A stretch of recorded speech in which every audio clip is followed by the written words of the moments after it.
که حال میکنه با یکم فکر نکرده فهمیدی؟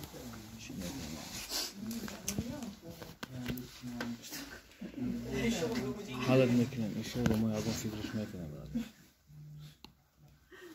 کمتر پیشتر دو ساعت پیش برم برادرای عزیز امیدوارم که خوبین سوق سلامت هستین برادرای عزیز از هر یک تات خواهش میکنم به خاطر الله برادرو شیربچو شیرمردای وطن از هر یک تات خواهش میکنم لایک و کامنتاری خودتون بگذارین برادر جانم باور کنین برادرای عزیز نگاه کنین همین برادر کولا تاجیک همین سیتواسیون غلطید الحمدلله که نوار کردیم گفتیم همین بعضن همین بلوگرو اچ خیل بخدو کام سوستی شما کام وجدانی مردکی شما هموید که ویدیو کردستین نوار کردستین ای بچه با خاطر الو تو برو مادای میگوی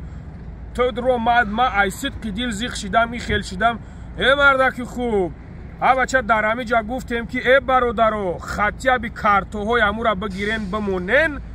ها بچه بکن میلیارد ویدیوش که ای مردک خوب دست پیش بر والله قسم جیگرم پورا شدگیه برای همی برادر جیگرم خون شدگیه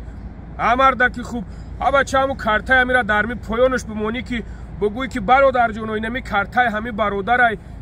10 روبلای 20 روبلای پارتو این چکو میکنه اب بچه زبون تا مور میگزه میخوا گپا بگوی برادرای محترم با میگمتون خویش از هر یک تایت من میدونم که اولی نوار بسیار میشود در این مسئله برادر جونو یک حرکت کنین الحمدلله که در همو جا بدیم 1,250,000 امیتا سوم جمع شدگی بود الحمدلله برادرای محترم التماس میکنم همین نوارا پهن کنین با خاطر الله ای بچه خاطر 7 فرزندش التماستون میکنم برادر جونو موندن همورا ای بچه کارتای همیرا بمونین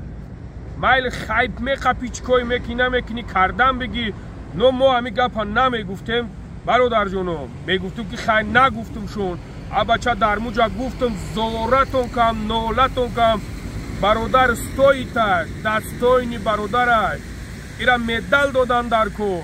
ای مردکوی خوب ایرا هیکلش باید چسبوندن در کور ای مردکوی خوب در لوبای جو میگم بالای قسم جای دمه میدر اومد من برادر گب میزد ولی دیگه ملت را میگه گبزنیشون نمیموند ای مردکوی خوب بچه یک دستگیریشون کنین یک یوردم کنین 7 صغیره داره بیچاره بخدا نمیگه جواب قرتق ما گرفت نمیدونم چی بگم بچه گپ زدی در مسئله همون کارتا تا بمون